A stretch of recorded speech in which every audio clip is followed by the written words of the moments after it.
active exercises. And by the time he will be able to do active exercises, he may not be bedridden, right? So yes, so pneumatic pressure devices can be used. Position to prevent contracture again and the bed sore, so that will be done. Proper clothing to prevent bed sores and the pressure sores. So all these things to prevent secondary complications should be done in the patient. What precaution we have to keep when we are doing the exercises now, or when the patient is able to do some active exercises, what precautions should be done?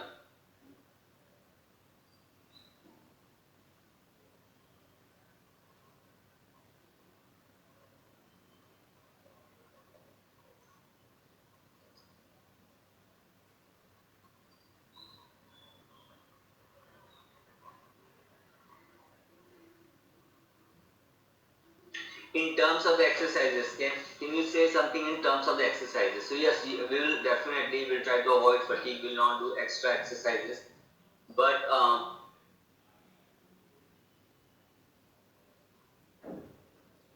so it may be possible that the muscles are partially denervated. It may be possible that the muscles are partially denervated, that some muscles are denervated, some muscles are partially denervated. So still you may do some of the exercises, but what we have to do is that we are not supposed to do the high intensity or vigorous exercises.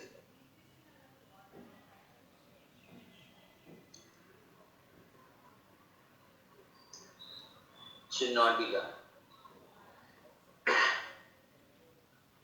Why? Because when we do the high intensity exercises, first thing is that definitely the muscles which are not innervated, there is something called as the lateral sprouting. Lateral sprouting of the nerve. So what happens in the lateral sprouting of the peripheral nerve? Lateral sprouting.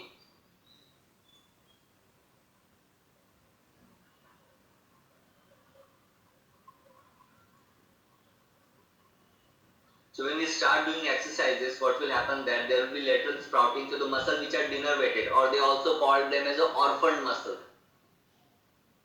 What is the meaning of orphan?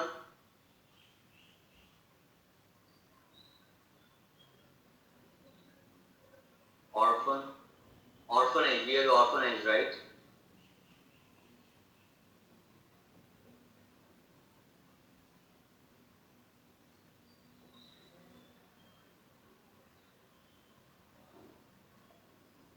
No parents, right? जिसका कोई नहीं उसका तो खुदा.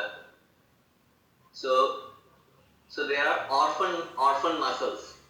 Orphan muscles, that the muscles which are not supplied by the nerve or the muscle fiber. In normal people also we have the orphan muscles, right? So the muscles which are not used actually. And that is the thing, when we do the high intensity exercises, this neuronal sprouting occurs and it engages those orphan muscles, or your motor unit engagement increases when we do the high intensity exercises or when we do the resistive training. So what happens that when the muscles are denervated, right, what happens that when we do a mid intensity or low intensity exercises, those by the lateral sprouting, those orphan muscles are engaged and things get better. But when we do the high intensity exercises, it is seen in the research that when the patient has half of the denervated muscle and half of the innervated muscle, and when we are doing the high intensity exercises, this is seen that after sometimes the recovery of the muscle stops completely. Then neuronal sprouting or the lateral sprouting stops actually. So that is one of the reasons we should not do it. The second reason is to prevent any injury to the muscle, because there are not all the muscles are not innervated. Some muscles are innervated, some muscles are partially innervated, some muscles are completely denervated. So because of that reason, there are chances of the injury, and once injury occurs at that time, then those muscles may not be or the system may not be able to recruit those muscles again. So we have to make sure that when we do the excessive resistive exercises, we have to wait for the re-innervation. We can do low intensity or only active exercises when the muscles are partially denervated, or when the muscles are, why I am using the term partially denervated? Because if they will be completely denervated, then you will not be able to do anything actively. You will be doing actively only when there is a partial innervation and partial denervation. That's what you see in the GBS, that some contraction you will see, or in some muscles you may not see any contraction at all. So you have to wait for the complete re-innervation, and then you have to start doing a vigorous resistive exercises, not before that. So in order to prevent any injury to the muscle, in order to support the lateral sprouting, you may not read this word at many places, but in some books it is given. So for that reason, you will have to wait to do any vigorous exercises.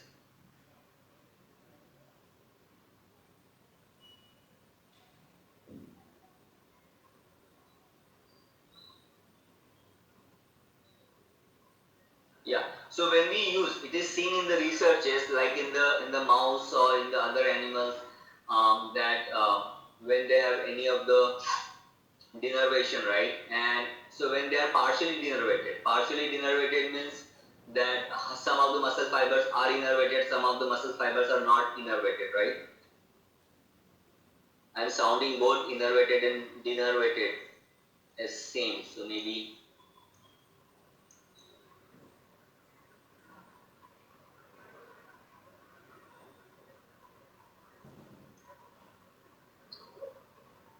this is just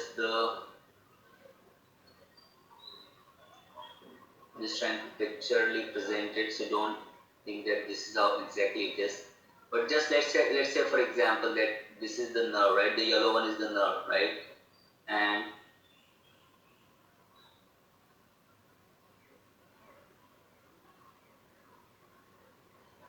this is like supplying all the motor units or the muscles, for example.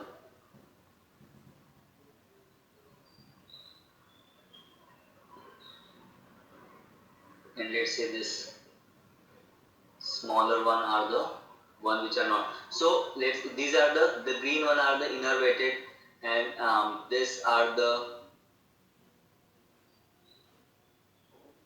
denervated.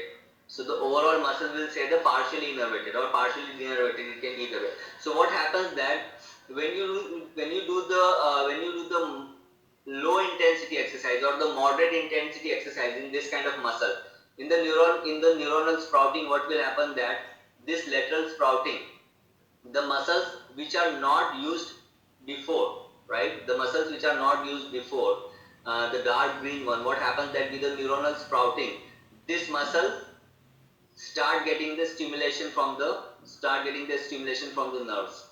But that will only occur if you do the moderate intensity exercises. So this orphan muscle which are not used before, those muscles with the neuronal sprouting, those muscles will get innervated. But if you do in this condition, in this given scenario, if you do the high intensity exercises, so when you do the high intensity exercises, what will happen that whatever the signals are coming, all those signals will be used by because we are using the high intensity, so the neuron will not get, sprouting will not be there, and all the muscles which are already innervated, all the impulse will go to those muscles only. So there will not be anything remaining for the sprouting. Are you guys getting it, guys? Let's say if my nerve is sending the potential of 20 microvolt or whatever, right? And if I'm using guys, this is just to make you understand, all right? This will not happen exactly like this, but just to understand that why when we do the high intensity exercises, there are chances that the neuronal lateral sprouting may not occur. So let's say if my brain is sending 20 millivolt of the impulse, and if I'm using the moderate intensity exercises, so let's say whatever the muscles which are completely innervated, so those muscles are only using the 15 millivolt, and remaining 5 millivolt will go to the muscle which are not, I was not using before, or the denervated muscle. So those muscles will get my 5 millivolt. So there are chances that this muscle will get re-innervated, right? But if I'm using the high intensity exercises, so all of the 20 are getting used by the healthy muscles or the muscles which are re-innervated. So then in those cases, the neuronal sprouting may not occur. Is this making sense, guys? And later on, those muscles will not recover at all. So for that reason, when you have this combination of partially denervated muscles, then you will always go with the low intensity or the moderate intensity exercises, not the high intensity exercises. And definitely with the high intensity exercises, muscles, the muscles which are even re-innervated or which not re-innervated, which are already innervated, those muscles can get damaged also, because they may not be able to take the load, so much of load of the resistive exercises. Clear, guys?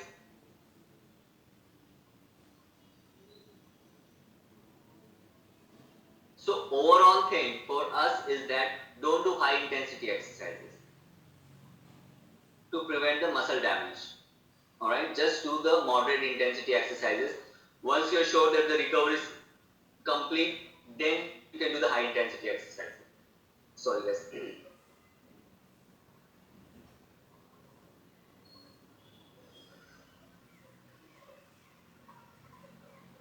So recovery will be proximal first and then the distal will recover. Now to facilitate the voluntary contraction in the muscle, we can use the different activities. We can use the PNF pattern, right? You can use the PNF activity. We can start with the free active exercises. Once we see that the innervations is occurring, then we can start with the progressive resistive exercises. Definitely, these people will have the loss of proprioception, loss of other somatosensation. So we can do the balance activities. So this is just strengthening and the re-education of the normal muscle function. Then core control exercises can be done because the abdominals will also be weak. In my niece, what I was talking about yesterday, she did have up till the abdominal, so she was not able to do supine to sit. She was not able to do supine to sit, but then gradually it recovered. The only thing which she was not recovering, and everyone was worried about the dorsiflexion. Her dorsiflexion was not coming back. Uh, Luckily, her sensations were not that gone. She had some loss of sensation, but the sensation recovered later on. So then they started with the electrical stimulation. So, and with the electrical stimulation and active exercises or active assistive exercises, her dorsiflexion has completely recovered. Completely recovered. Definitely it started early, so it's completely recovered and she is completely fine. So when they do the electrical stimulation, how do you start in the denervated muscle, the electrical stimulation? Miss, I'm not the expert on the electrical stimulation, but still what we practice on the basis of that, which what we use first and then what we use later on.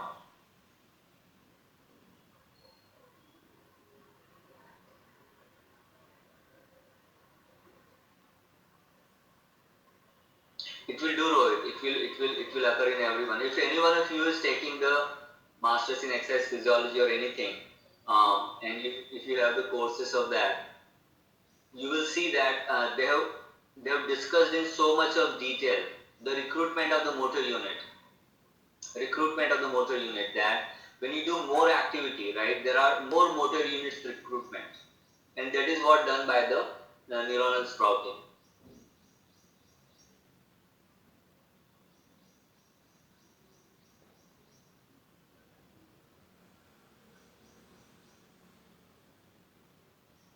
So first we'll start with the galvanic, right? So first we start with the interrupted galvanic, and after the interrupted galvanic, maybe after 2 or 3 weeks, then we use the surge Faraday, right? Yes. So this is the thing, but definitely you have to make sure that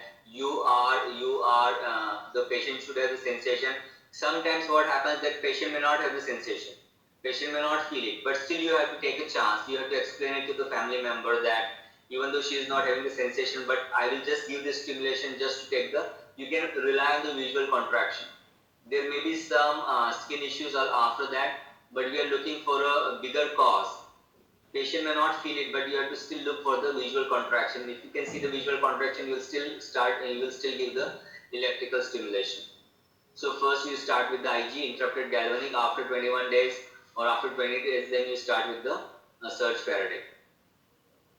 So this is what which got her movement back, and I am sure it will be same with other patients also.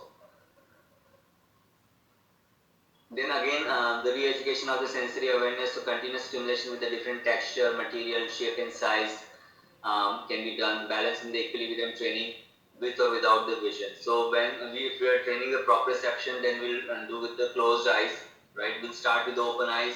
Once the proprioceptors start developing or they start getting retrained, then we can do with the closed eyes.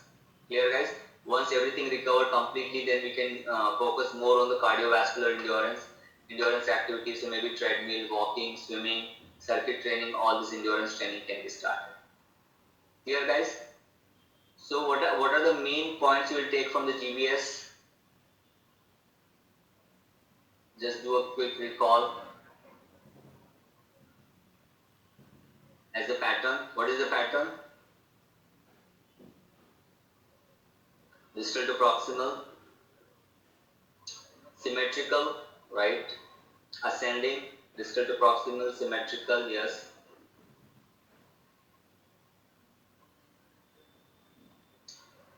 Lower motor neuron, yes. Classic paralysis, polyneuropathy, yes.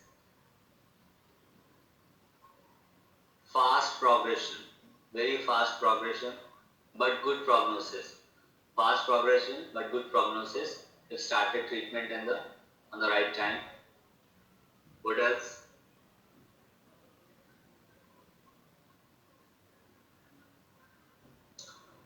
Nerve conduction velocity test is done, right? Both sensory and motor are involved, yes. Cranial nerve can also get involved, but only the lower cranial nerves, 87% recovery rate, right? And the jaw jerk will be normal. Other peripheral jerk, the ankle jerk, knee jerk will be diminished, right, guys? DTR will be diminished, right?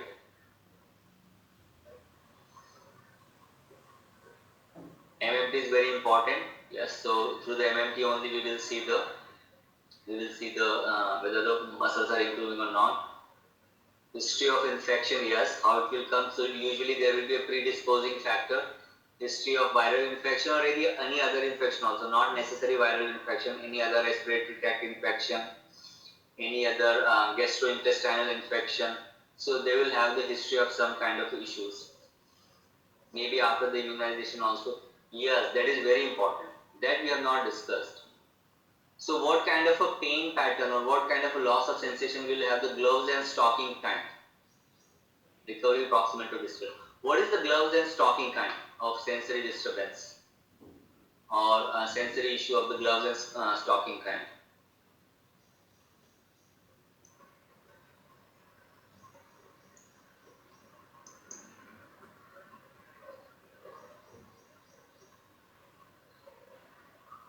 So there is this kind of a sensory loss, gloves and I will just use the term sensory loss, but it can be anything. It can be pain in the glove and stocking pattern. It can be sensory loss in the glove and stocking pattern. It can be hyperesthesia in the gloves and stocking pattern.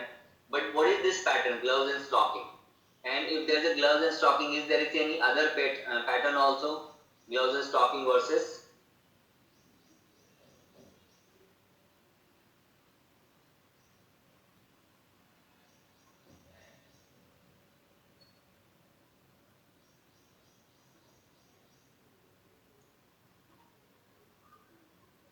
dermatomal. What is the difference? Why we use the gloves and stocking in some conditions and why we don't use the term gloves and stocking in some other condition?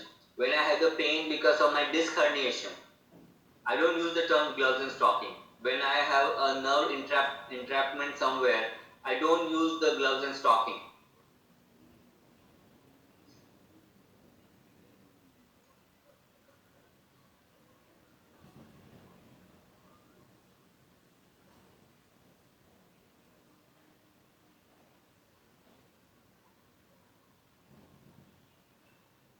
So first thing, what is the meaning of gloves and stocking? So the patient will feel the sensory loss in whole of the hand or until the forearm, or it might go up also where we put the stockings or the gloves, right? So when we are putting the gloves, right, it is the whole arm. The same thing the stocking, right? It is the whole foot or whole of the leg where we put the stockings, right? While in the dermatome, we have the one nerve root is getting affected. So only maybe only the lateral end of the shoulder, or only maybe on the outer side, or only maybe on the inner side. So where that dermatome is supplying, right guys? So why is it like this, that in some cases we will see all the dermatomes are getting affected, which will make it gloves and stocking, and in some cases only the one dermatome will get affected, or few dermatome will get affected. The reason is that anywhere we have the neuropathy, it can be diabetic neuropathy, it can be GBS, right? In all the neuropathy will have the gloves and stocking, because it is affecting the nerve which is coming from many dermatomes or many nerve roots. Sorry, it's not coming from many dermatomes, I mean like it's coming from many nerve roots and making a nerve. So maybe the radial nerve, let's say if you're talking about the radial nerve, or if you're talking about the ulnar nerve, or if you're talking about any other nerve, right? They have all the nerve roots coming. So it will when the neuropathy is there, it will affect the complete radial nerve, it will affect the complete ulnar nerve, it will affect the complete median nerve. So the distribution of all the nerves will get affected, which means that the whole of the area will get affected. Is it making sense, guys?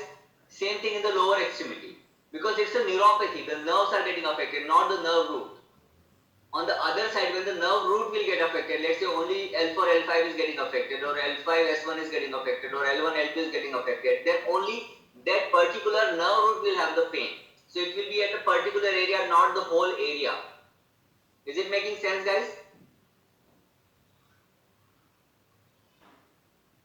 So anywhere where you have the neuropathy, when the nerves are getting affected, when the peripheral nerves are getting affected, then all the nerves will get affected, not only one dermatome or not only the one branch of the nerve will get affected.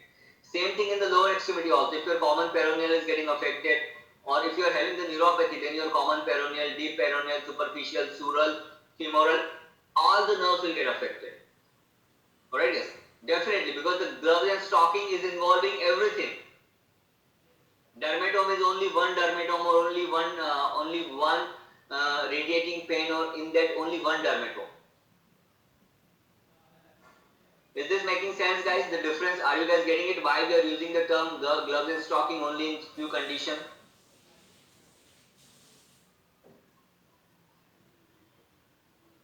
So this is the difference. This is the difference. So now you should know that why we are using anywhere now we are using the term, or you see the gloves and stocking, you will see that it is the neuropathy. Complete neuropathy. So it can be in the diabetes also. We see the gloves and stocking in the diabetic neuropathy. We see in the GBS or any other thing where the whole nerves are getting affected. That's where you will see the gloves and stocking kind of a pattern. Gloves and stocking means the whole of the hand or whole of the arm, all lateral, medial, anterior, posterior, everything is getting affected. Like the gloves you have, like the glove you wear or the stocking you wear. Clear, guys?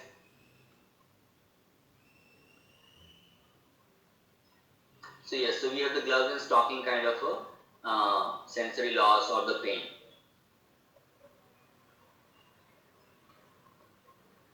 Yes, nerves is coming from the different branches of the nerve roots, right? So if you go back to this picture here,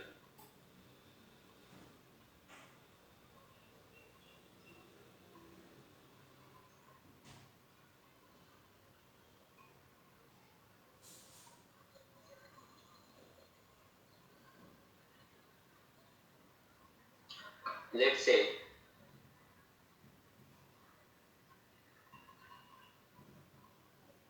when all this is making the one big nerve, whichever it can be, right? So, or maybe, and this is making this two or three nerves, bigger nerve. So now when I have the, and this will supply my whole extremity, right? This combination of all this nerve,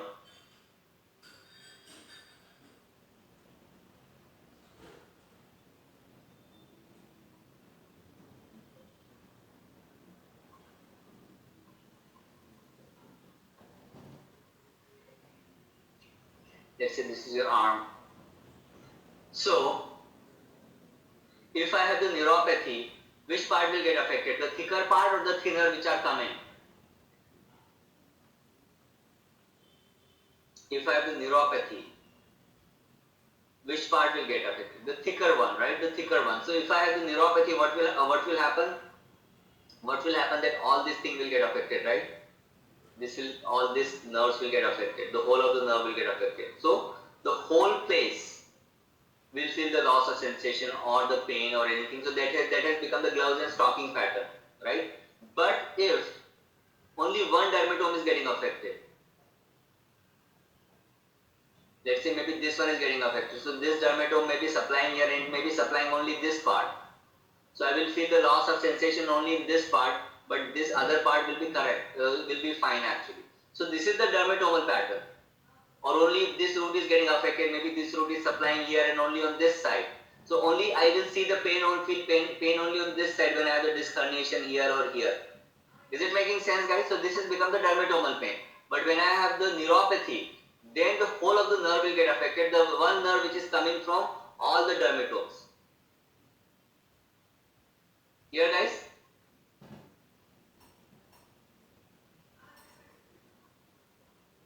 Alright. Any more question on the GBS, guys? So I think your question will be from where to read the GBS.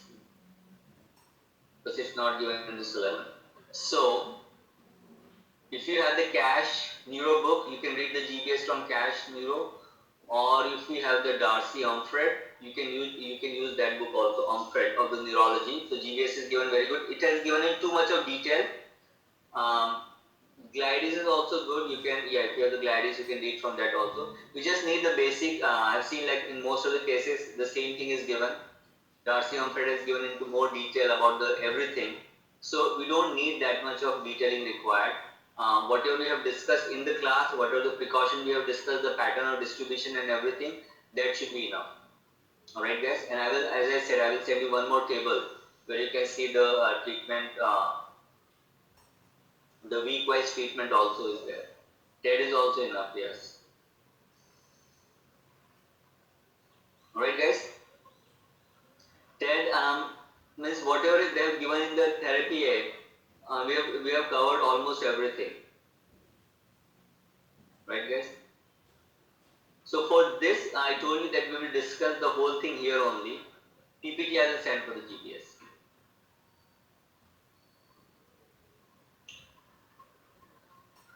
We'll discuss it in a tabular form. Now guys, we'll do a little change today. We will not discuss ALS today because I have to add, I just came across one more thing in the ALS, so I have to add it today. So maybe we'll do the ALS tomorrow. We will do the balance chapter today. Alright guys, ALS we'll do tomorrow. We'll just finish up the balance, a few part of the balance because there is not much in the balance. So we'll discuss the main point of the balance today, and ALS we'll do tomorrow. And after we finish ALS tomorrow, then we can do the differential diagnosis table. I have to add few things in the ALS, so that I will add today and then we'll discuss it tomorrow. Alright guys? Any question in the GBS?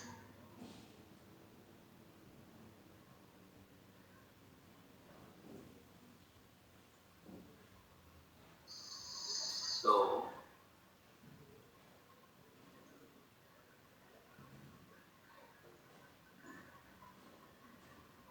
I do have a class tomorrow, right? And then weekend, yes. Okay. Yeah, I do have a class tomorrow as well. Anuja, please refer to the videos. We have already discussed, guys, lateral sprouting. It is just like when you do the exercises, the nerves they sprout laterally and they supply to the muscles which were not recruited before or which were partially recruited. Those nerves will also get activated, or those muscles will also get activated with the lateral sprouting. Before, yes, so I will finish up the ALS. I have to just add few things into that. So I will finish that up and I will send it to you. And along with it, I will send the GBS also. So GBS ALS will be in the one PDF form. Now, guys, what is the balance? How would you define the balance?